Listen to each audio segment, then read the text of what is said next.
content d'être avec vous ce matin. Nous allons continuer notre lecture dans le prophète Jonas, en chapitre 3. Et on va le lire d'abord. Jonas, chapitre 3.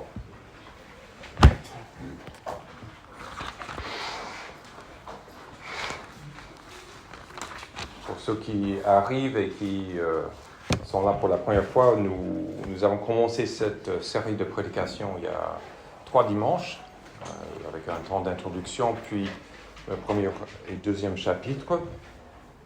Jonas, qui est ce prophète qui était appelé à aller à Ninive, qu'il a décidé de faire ce qu'il voulait faire, et ça c'est d'aller à l'opposé. Puis, comme l'histoire on connaît, Dieu a envoyé d'abord une grande tempête pour réveiller Jonas, qui était difficile. Heureusement, les marins étaient beaucoup plus sensibles à l'action de Dieu. Et finalement, Jonas a dit « Oui, c'est moi qui ai la cause de tout cela ». Ils l'ont jeté dans la mer et Dieu a envoyé un poisson pour l'avaler. Et au fond de sa détresse, au fond du poisson, Jonas a reconnu sa faute.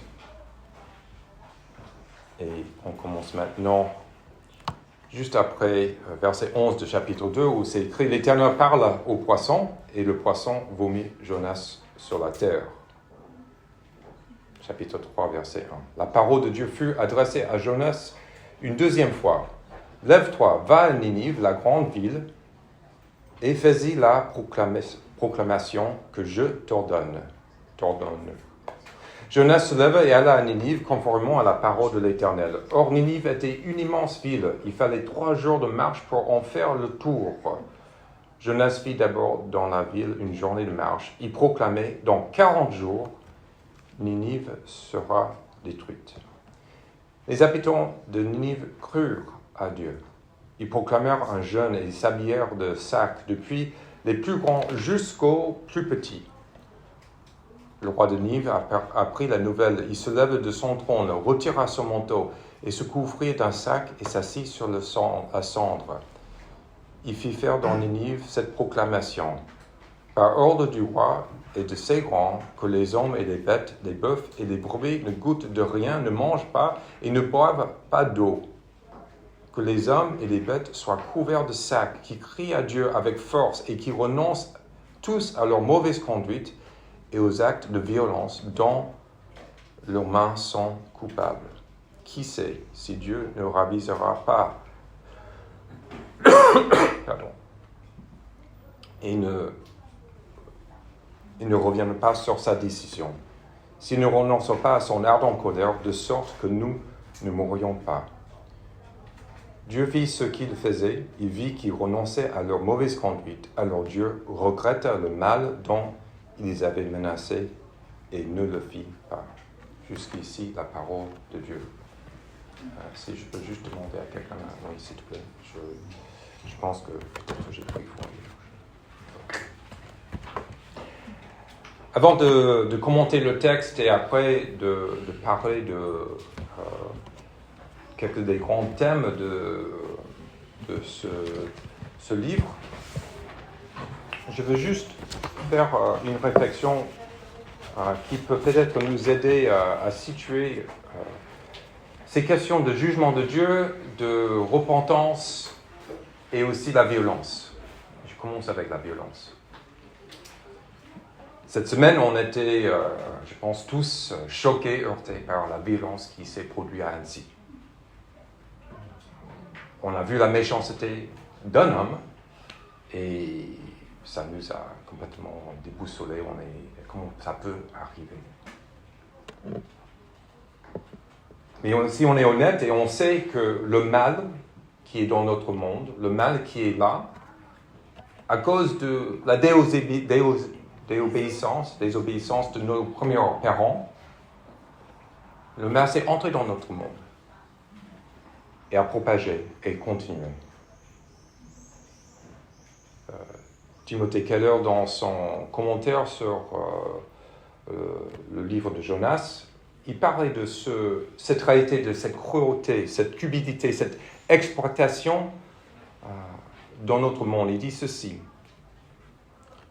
Dieu a créé le monde de sorte que la cruauté, la cupidité, l'exploitation ont des conséquences naturelles et désintégratives qui sont une manifestation de sa colère envers le mal. C'est-à-dire, quand on voit le mal déferler sur notre terre, on voit les méchancetés des hommes dans un acte précis qu'on a vu ainsi, mais il faut reconnaître qu'on peut multiplier des exemples de la méchanceté des hommes.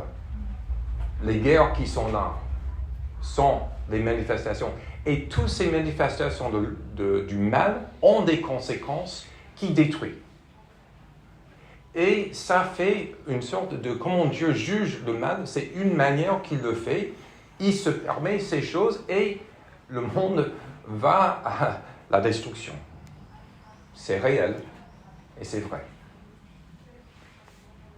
Et de comment comprendre cette réalité-là, cette réalité qu'on vit dans un monde qui est déchu, comme on dit, qui est dans cette sorte-là, et comme on a chanté, on a prié, on a un Dieu de compassion. Comment comprendre ça? Comment vivre dans ce monde-là, sachant que Dieu est capable de tout faire, mais on voit ses actes. On va regarder ça un petit peu, je ne peux pas répondre à toutes les questions, mais je voulais juste nous sensibiliser à ça, parce que la méchanceté des hommes, on le voit constamment, on le vit constamment. Et Dieu a vraiment pourvu à des solutions, pourvu à changer ça, mais il faut reconnaître que sans l'annonce de ce jugement, sans l'annonce de la justice de Dieu, qui est Dieu, sans cette annonce, comment les hommes peuvent reconnaître qu'ils sont égarés? N'est-ce pas? J'ai fait une partie de mon message déjà, mais on va revenir sur le texte. Mais je voulais dire ça juste au début parce qu'on est constamment devant cette réalité-là et on était choqués par ça. Et c'est intéressant de voir les médias parce qu'on parle, regarde ça, c'est horrible, comment ça peut arriver? Et on cherche les raisons. Et quand on lève nos yeux vers Dieu et on réalise, ça réalise parce qu'on est méchant de fond du cœur. On est rebelle à Dieu. Et ça se produit. Il faut prier. Prier pour l'homme, prier pour des familles, prier que Dieu a de la compassion. Il a de la compassion. Et on va regarder ça. Donc, le message va suivre rapidement. Juste, je vais parcourir le texte avec vous une autre fois en faisant quelques commentaires sur comment ça se déroule. Puis, on va regarder ces trois choses. La compassion et le jugement de Dieu et la compassion de Dieu, cette relation entre ces deux réalités-là, et la repentance. Comment ça se situe là? Et avec, j'espère, quelques applications pour notre vie aujourd'hui. D'abord, quand on lit ce texte, on est frappé rapidement par, et on le sait, et on a parlé de ça déjà, que ce livre de Jonas est très bien construit. C'est vraiment ce qu'on appelle ces fameuses chiasmes. Il y a des choses au début qui va vers le centre. Le centre, chapitre 3, c'était vraiment, on est au fond, et on ressort et on revoit des mêmes choses. Ce qui est intéressant, c'est que, je donne un peu on peut dire à la fin de chapitre 3, c'est bon, c'est fini, le livre est terminé, le livre a entendu le message, ils ont repenti, mais on a chapitre 4, et vous allez voir, il y a des choses encore à dire. Mais je ne peux pas piétiner sur le message de la semaine prochaine, donc je vais faire tout mon effort. Donc ça sera vraiment, il faut revenir parce que c'est passionnant. Mais ici, on voit que d'abord, chapitre 3, verset 1, la parole de Dieu fut adressée à Jonas une deuxième fois, lève-toi, va à Ninive, la grande ville, et fais-y la proclamation que je t'ordonne. Qui est un reprise exactement de chapitre 1, verset 2. C'est-à-dire qu'on revient au début. Donc maintenant, cette repentance de Jonas, maintenant on voit les fruits de cette repentance. Repentance, changement d'attitude, changement de pensée, puis des fruits. Et Jonas est là en train de faire cette annonce. Et que Jonas peut retourner en chapitre 3, verset 3, Jonas se leva et alla à Ninive, conformément à la parole de l'Éternel, qui puisse obéir et faire ça. c'est un signe de la grâce de Dieu. Jonas n'était pas disqualifié de son mission parce qu'il a désobéi. Il a repenti et Dieu dit, ok, maintenant reprends la route et fais le travail que je t'ai demandé. Donc Jonas arrive à Ninive, c'est une grande ville, et il annonce le message de jugement. D'accord? Il faut bien entendre ça. Les personnes de Ninive, ils vont repentir parce qu'ils ont entendu un message de jugement. Ils ont entendu qu'il y a un Dieu qui dit vos actes, votre manière d'agir est mauvaise. Et verset 5, on a d'abord une rapide pensée dit que les habitants de Ninive crurent à Dieu. Ils proclamèrent un jeûne et s'habillèrent de sacs depuis les plus grands jusqu'aux plus petits.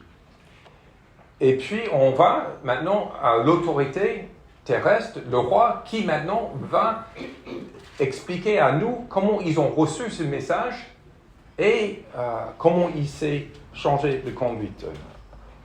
Et là, c'est vraiment intéressant parce que d'abord, le roi, il reconnaît que c'est pas juste lui, c'est pas tout le monde, c'est tout le monde, même les bêtes. C'est toujours étonnant. Mais il reconnaît que il y a ce Dieu, maintenant, on voit qu'on accepte cette parole de Dieu et tout le monde doit s'aligner sous cette réalité-là. On entend, et là où on entend cette notion, verset 8, ils renoncent tous à leur mauvaise conduite et aux actes de violence dont leurs mains sont coupables. Petite anecdote, pas anecdote, mais une réalité, c'est Jonas est arrivé à un moment donné dans la réalité de Ninive, la Syrie, et peu de temps après, il y avait un autre prophète, Nahum, qui est arrivé. Et cette fois-ci, ce n'était pas pour parler de la repentance comme Jonas, mais cette fois-ci, c'était parler du jugement.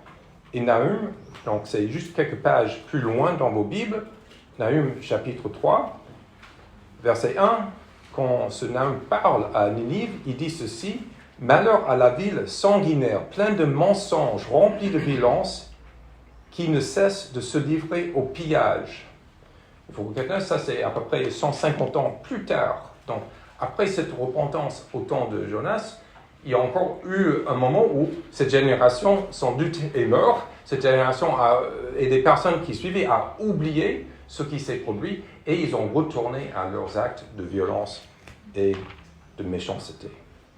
Mais ici, on est sur cette réalité, cette réjouissance. Et ça, c'est aussi quelque chose de reconnaître dans la réalité de l'annonce d'un message de jugement. Quand on reçoit ce message et on accepte ce qui est dit et on repent, on arrive à ce l'autre côté, on est maintenant dans la joie. On passe de la terreur à la joie.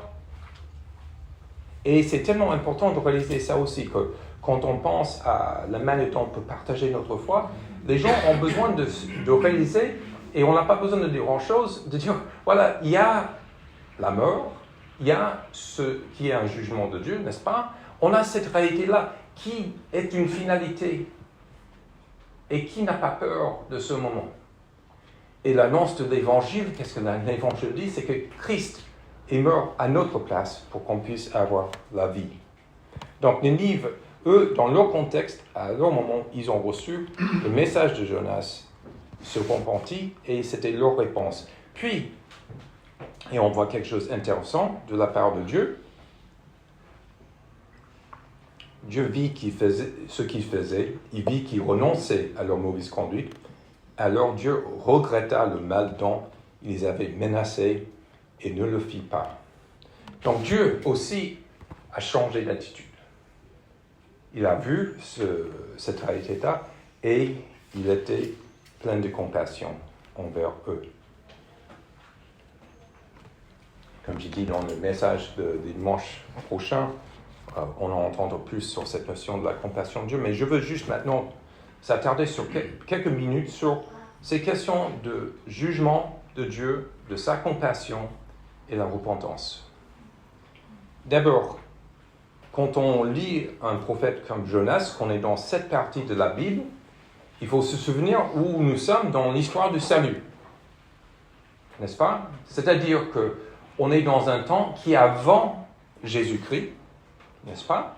Donc ça veut dire que au lieu d'être comme nous, qui regardent vers la croix de notre côté, eux, il y avait toujours dans l'Ancien Testament cette anticipation de la croix, cette anticipation que quelque chose va arriver.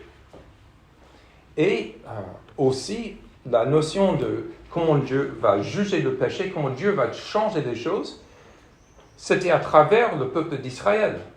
Et Jésus est l'accomplissement de ça, mais on est ça. Et donc, quand Jonas va à Ninive, il faut reconnaître que c'est un geste qui, peut-être pour certaines personnes de son époque, et même Jonas même, allait parler à les étrangers, parler à les ennemis de Dieu, de sa grâce, de sa compassion et la possibilité de se repentir et d'échapper au jugement.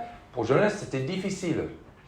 Et ce qui est intéressant, quand on pense à cette notion-là, on peut regarder en Jérémie. Donc Jérémie, c'est un des grands prophètes de l'Ancien Testament. On a là, pour ceux qui essaient de comprendre, là, Jonas, c'est ce qu'on appelle les petits prophètes. Et au début de cette partie prophétique, on a Ésaïe, Jérémie et Ézéchiel, qui sont des grands prophètes, des livres très longs, passionnants. Et en Jérémie 18, je veux lire le texte parce que ça nous aide à comprendre cette compassion de Dieu et son désir que les personnes changent d'attitude. Jérémie, chapitre 18, verset 1. Voici la parole adressée à Jérémie par l'Éternel. Lève-toi et descends à la maison du potier. Là, je te ferai entendre mes paroles. Je suis descendu à la maison du potier et j'ai vu qu'il façonnait un objet sur un tour. Mais le vase d'argile qu'il façonnait ne donnait rien dans sa main. Alors il a recommencé un autre vase en le faisant comme il lui plaisait.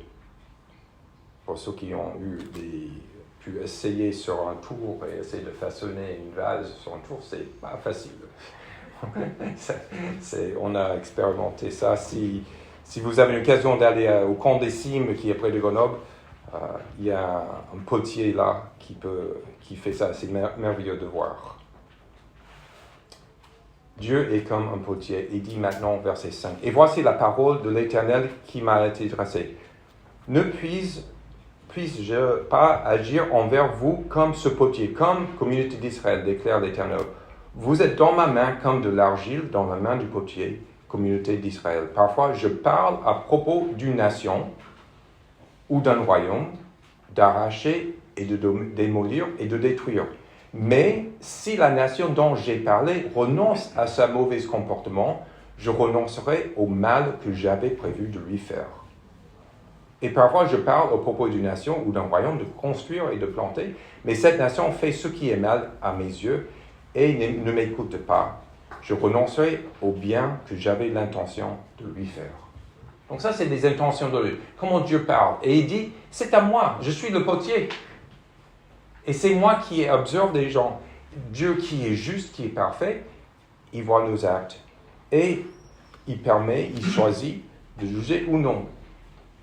Donc ça, c'est dans l'histoire du salut. On est avant Jésus-Christ. Mais quand on arrive à Jésus-Christ, il y a un grand changement. Parce que le mal à la croix était définitivement jugé. Le mal à la croix était définitivement jugé. Et Paul, en parlant de ça, en Romains chapitre 2, verset 14, si je me souviens bien, c'est plus loin dans mes notes, mais je suis déjà là. Romains chapitre 2, verset 4. Romains chapitre 2, verset 4. Donc, Paul est en train de développer la notion de comment des gens sont coupables devant Dieu, pourquoi on est soumis à sa colère. Mais il dit ceci au milieu de ça. Il dit, verset 4, « Où méprises-tu les richesses de sa bonté, de sa patience et de sa générosité, en ne reconnaissant pas que la bonté de Dieu te pousse à changer d'attitude. » Après la croix, on est dans cette période, comme on appelle, cette période de grâce, où les hommes continuent à faire leurs œuvres mauvaises, où on voit que le mal est toujours là, mais à cause de la croix maintenant, on peut dire, là, le jugement est tombé sur lui et pas sur nous. Et si Dieu ne juge pas, donne-moi le petit bout de bois là, à côté de celui. Ça, au moins, on aura un peu d'air. On est dans une période chaude à Paris et notre petite salle est bien remplie. On est content. Mais ça va un peu mieux, je pense. Ça va aider. On sera tous en sueur.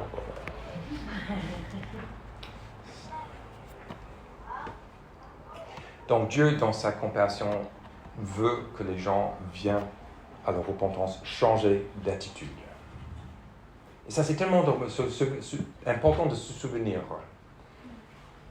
Dieu peut et il va, et ça c'est aussi une annonce que Paul fait souvent, et surtout vers les païens, ceux qui n'étaient pas les Israélites de l'époque.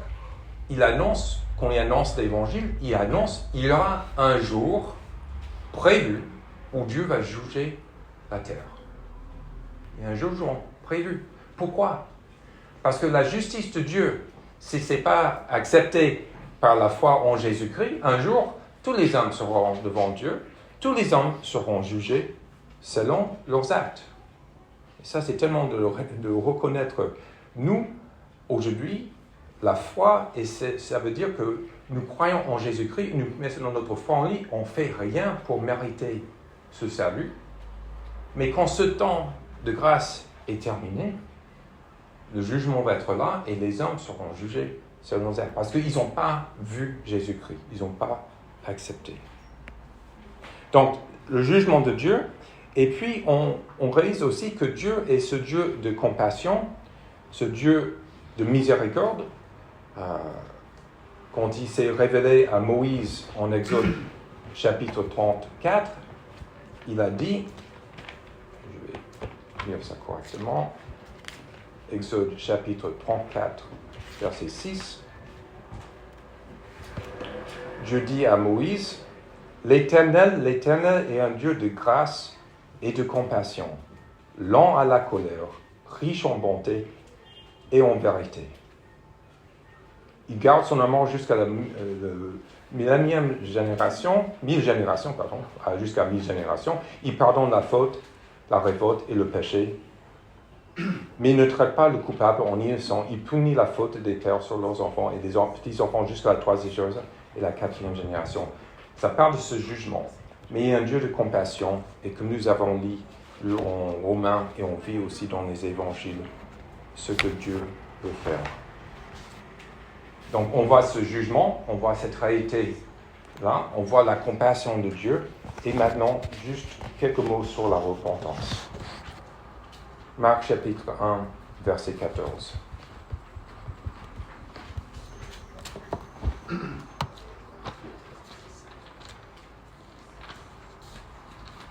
Quand Jésus est venu, il commence à prêcher. Sa premier message, ce qui sort de sa bouche, il dit, à partir du verset 14, Marc chapitre 1, « Après que Jean était arrêté, Jésus alla en Galilée. Il proclamait la bonne nouvelle du royaume de Dieu et disait, « Le moment est arrivé et le royaume de Dieu est proche. Changez d'attitude et croyez à la bonne nouvelle. » Qui était la bonne nouvelle? C'est Jésus-Christ. Jésus-Christ est la bonne nouvelle. Et au moment de Jonas, dans cet temps de l'histoire du salut, le peuple de Ninive avait besoin de changer d'attitude vis-à-vis Dieu. Aujourd'hui, quand le salut est annoncé, que le jugement est annoncé et on veut recevoir le pardon de nos péchés, c'est parce qu'on a cru en Jésus-Christ. On a vu Jésus-Christ. Et ça change tout. Et la question pour nous tous aujourd'hui, si on est croyant depuis longue date, ou tout jeune dans notre foi, ou même si on n'a pas encore cru, l'annonce est toujours des mêmes. C'est-à-dire de changer d'attitude vis-à-vis Jésus, de le reconnaître et de le suivre. Quand je parle de ces moments dans notre vie où on a besoin de reconnaître qui est Jésus, Qui suis-je devant ce Jésus? Et d'être conscient à nouveau de mes propres fautes. Je pense à un moment en 2010 où Dieu a dû, après une longue année de marche avec le Seigneur, des hauts et des bas, et tout d'un coup, je me suis retrouvé devant mon propre péché, profond, réel, et un besoin de repentir, de changer d'attitude. La repentance, c'est la base de la foi chrétienne. Et c'est pas parce que... Et la repentance mène aux fruits de repentance. J'ai déjà parlé de ça. Les fruits de la repentance ne sauvent pas, n'est-ce pas? C'est ce qui se produit. Et aujourd'hui, est-ce qu'on voit Jésus réellement? On a pris la scène ensemble, on a reconnu cette réalité-là, et aujourd'hui, on a besoin encore de dire, Jésus, parle à moi. Aide-moi de connaître, comme quand Jonas a dit à Ninive, le jugement arrive, 40 jours, ils ont changé d'attitude, et Dieu n'a pas jugé à ce moment-là. La croix est arrivée, Jésus-Christ est arrivé, le jugement a été fait, et maintenant on peut bénéficier de cette réalité. Mais à nouveau, on a besoin de changer d'attitude vis-à-vis de Jésus, d'accepter et vivre pour lui. Prions. Père Céleste, je suis très conscient que mes paroles sont limitées, mais ta parole n'est pas. Et ton esprit non plus. Et donc je te demande, Père, de prendre ta parole et appliquer au cœur de mes frères et sœurs à moi. Et aussi de nous aider à reconnaître qui est vraiment Jésus. Et au prix d'avoir le courage de parler, d'annoncer cette bonne nouvelle, que oui, il y a un jugement, il y a un danger imminent. Et que Jésus a pourvu pour nous. Qu'on puisse vraiment être dans la joie du salut. Au nom de Jésus. Amen.